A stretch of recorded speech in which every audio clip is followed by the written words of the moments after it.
The best-selling albums of all time all come with pretty deep histories, both for the artists that made them and the people who listen to them. These albums are touchstones for an artist's career. Maybe it's their breakout onto the national stage, or maybe it's a reinvention of their sound and their style, or maybe it's just the album that finally solidified them as a pop culture icon. So of course they mean something deeply important to the artist that made them, but I think they also mean something profound to the person who first heard this album when they were a middle schooler sitting in their bedroom, anxious about starting high school or just the future in general, or people who first heard this album in a friend's car on the radio, or maybe as the soundtrack to a movie they were seeing on a first date with the person who became their spouse. Like, there's any number of deep histories people can have with these albums, and the better an album sold, the more chance you have of it impacting people in their lives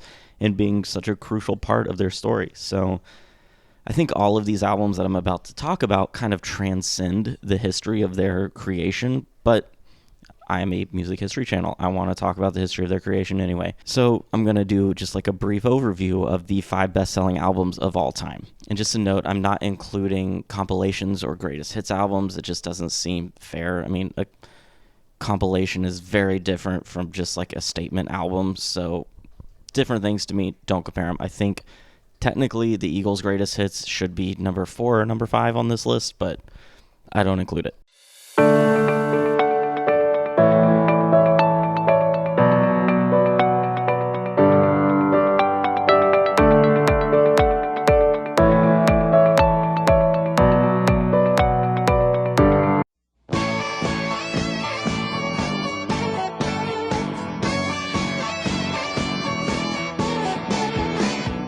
Bat Out of Hell is the debut album from American rock singer Michael Lee Aday. When kids in school started to make fun of his weight, he forever after became known as Meatloaf. He had a pretty rough childhood in Dallas, and after his father tried to stab him, he fled to Los Angeles, where he was cast in a musical called Hair, which is pretty appropriate. Meatloaf performed in a few other shows and spent some time on Broadway, where he met Jim Steinman. Jim was a musical composer from New York, and he had already found some success with a show called The Dream Engine. In 1973, Jim wrote the music and lyrics for a show called More Than You Deserve, which featured Meatloaf. Jim said about meeting Meatloaf, "Meat was the most mesmerizing thing I'd ever seen. He was much bigger than he is now. He was huge. And since I grew up with German composer Richard Wagner, all my heroes were larger than life. His eyes went into his head, like he was transfixed. At the audition, he sang, 'You gotta give your heart to Jesus. I can seem arrogant at times because I'm certain of things, and I was certain of him.'" End quote. In 1975, the two were touring with the National Lampoon show. They actually replaced Dan Aykroyd and John Belushi when Jim started working on his next project. He called it Neverland, and it was a futuristic rock version of Peter Pan. Both Meatloaf and Jim thought the songs were extraordinary, and they started to work on them and develop them as an album. But they knew nothing about making an album, either writing the music, producing it, none of that. So Jim said when he sat about creating this, he wanted to basically make a movie, and I think that and their deep musical theater background is kind of why Bat Out of Hell is so theatrical when you listen to it. The two spent most of the next 2 years working on the material, but also getting rejected by basically every record label they could find. Their manager actually joked that they had to create new record labels just so they could get rejected by them. The final straw almost came for Meatloaf when Clive Davis rejected it. Clive said that actors shouldn't be singers, and he said that Jim knew nothing about writing a song. But Jim just kind of laughed off the criticism, and they kept going. These auditions generally consisted of Jim sitting down at the piano and playing the entire album while Meatloaf was standing next to him singing along to it, and it was unlike anything these record labels had heard at the time. And I'm sure Meatloaf, just kind of like as a character, was more larger than life than these studios were used to seeing at the time. So no one was biting on Bat Out of Hell. But enter Todd Rundgren. Todd was a musician, singer, and producer who worked on many of his own solo stuff, as well as his band Utopia. He had been working as a producer in the New York music scene since the late 60s, and when he first heard these songs, when they when Jim and Meatloaf played it for him, he started rolling on the floor laughing, and he said that he had to produce it. So he took the two to a studio near Woodstock, New York, hired some more musicians for the band, including some members of Bruce Springsteen's E Street Band, and they got to work. Since no record deal existed, Todd basically paid for the entire project himself, with the hopes of eventually passing the buck on to a studio once the project was complete. A member of the E Street Band got the duo an audition with a subsidiary of Epic Records, which was called Chicago International Recordings. And they, after the audition, after hearing very little of it, actually agreed to release the album. And they released the album in October of 1977, and apparently everyone at their parent company, Epic, hated it. The album kind of had a bad reputation to it. I mean, so many labels had passed on the project that when it finally came out, it was really undermarketed. It was just hard to... People didn't really want to take that gamble on it when it had already failed before it was out so many times. But then the music videos, which because of, who Jim and Meatloaf were very theatrical and big productions, those started catching on in places like Australia and the UK that started to take a few stabs on it. And then after that, it caught on everywhere.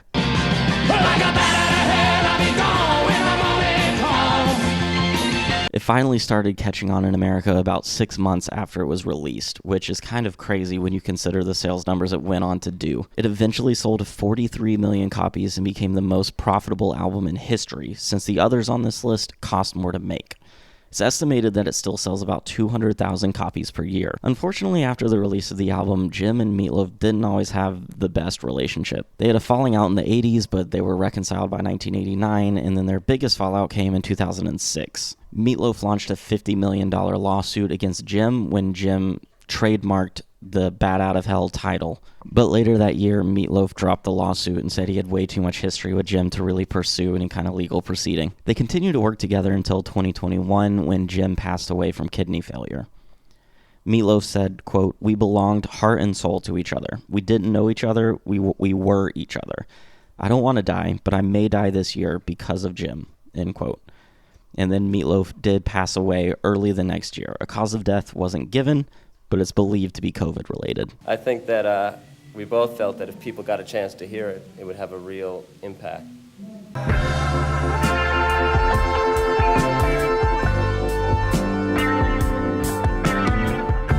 In May 1972, the British quartet known as Pink Floyd stepped into Abbey Road Studios to try a different kind of project.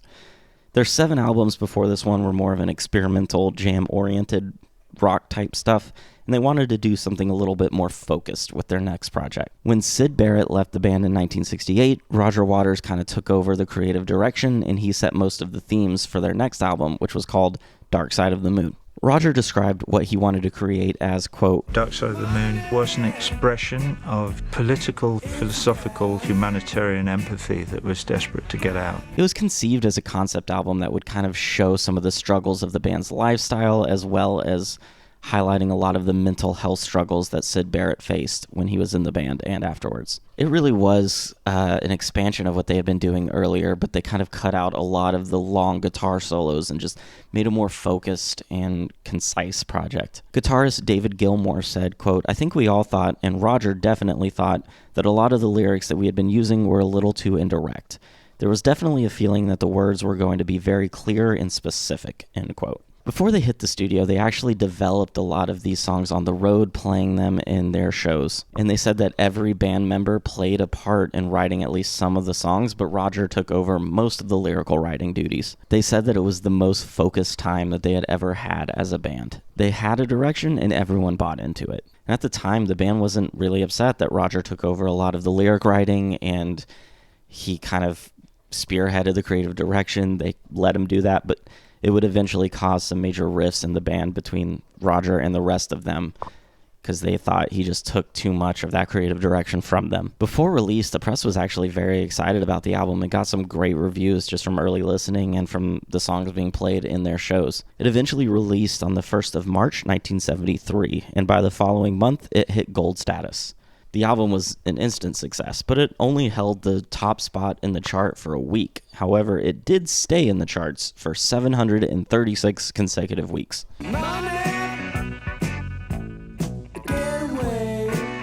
David Gilmour, the guitarist, said that The success came because the album was a perfect storm of lyrics, music, and cover art.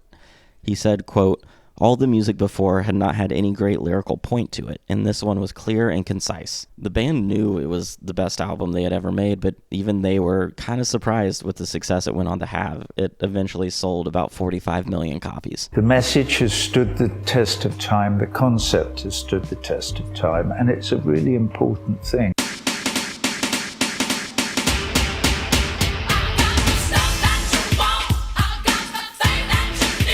By the early 90s, Whitney Houston was an international superstar. Her first two albums topped the charts, were massive successes, and of course, all of that success came with film offers, as it generally did for the big pop singers, but Whitney Houston turned all of them down, until The Bodyguard. The film was released in 1992 and stars Kevin Costner as a bodyguard who was hired to protect Rachel Marone, who's played by Whitney, when she starts getting death threats from a stalker. And then general romance and thrilling moments ensue. Critics didn't really love the movie, but audiences turned up, probably largely to see Whitney Houston in her acting debut, and the film made $411 million worldwide. Kevin apparently was the one who kind of pushed for Whitney to star opposite him. He said they needed that good blend of like star power and grace and all of that, and he couldn't think of anyone better than Whitney, but Whitney was on a tour at the time, so they had to postpone filming of the project for a year before she was ready to do it. Well, we postponed the movie for a year because to wait for Whitney.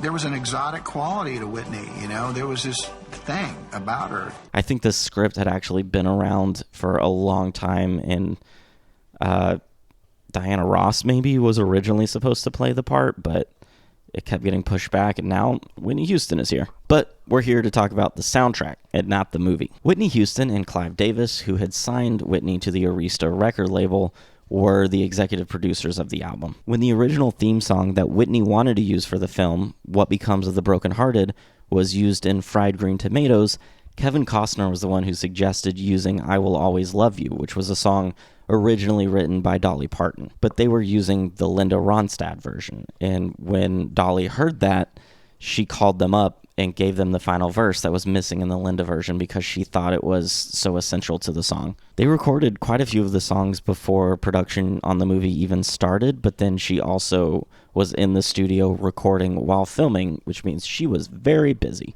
For the soundtrack, Whitney refused to use a studio band and brought in her touring band, which a lot of her fans were starting to think she was selling out a little bit because her records didn't sound like her live show. Her live show was much more soulful, so bringing in that touring band probably gave the album way more of a soul feel than her other albums had at that point. The soundtrack immediately shot up the charts, debuting at number 2 and moving to number 1 the next week. It broke the record for the most albums sold in a single week twice. It is the highest selling soundtrack of all time and has sold around 45 million copies.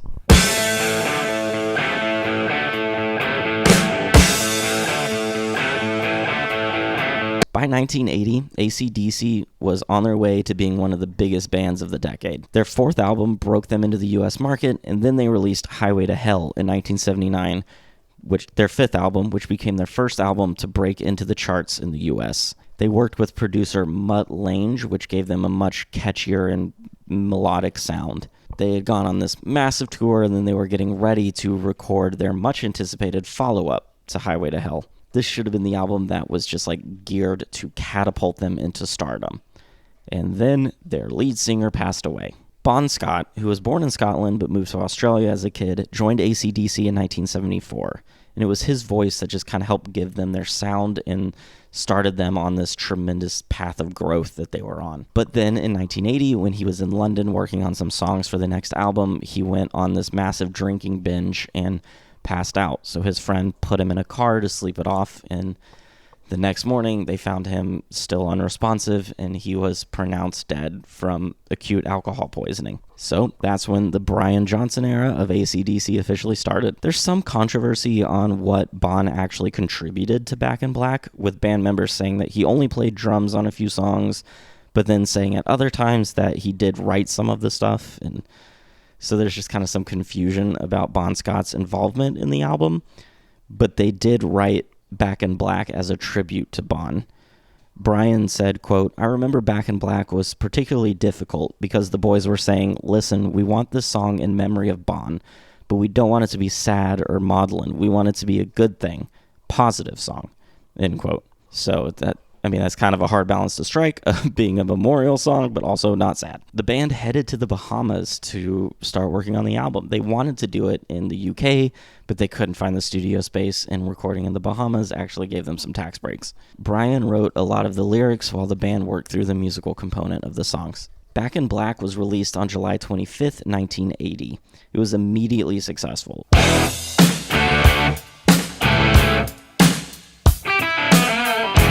Reached number 4 in the US, which was a big achievement for a metal band, and it also gave them a boost for their other albums. Since, it has sold more than 50 million copies. But I think everyone wanting it to make it all happen, and wanting it to be good. Yeah, there was a force of nature. That thing. Yes. It really was. Yes.